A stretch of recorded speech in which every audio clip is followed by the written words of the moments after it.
All right, let's talk about hairy money, okay?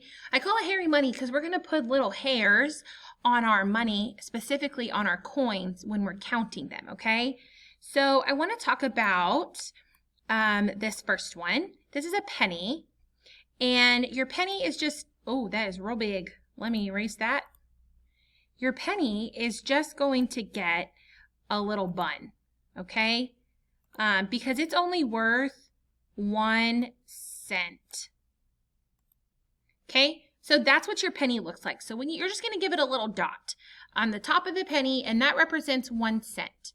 Okay, when we are counting our coins, besides the penny, so when we're counting our nickels, our dimes, and our quarters, our silver coins, we're going to count by fives.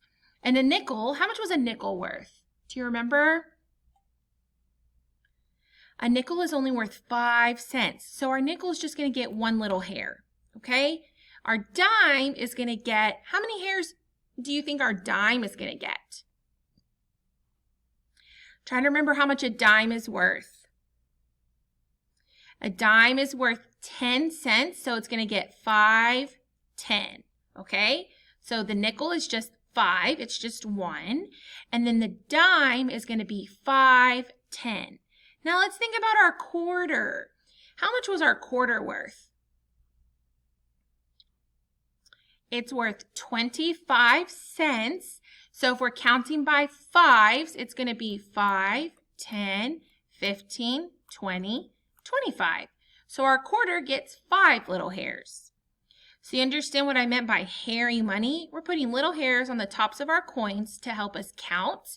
And that's actually skip counting. You're counting by fives when we're counting our coins, except our penny, and our penny just gets one little dot.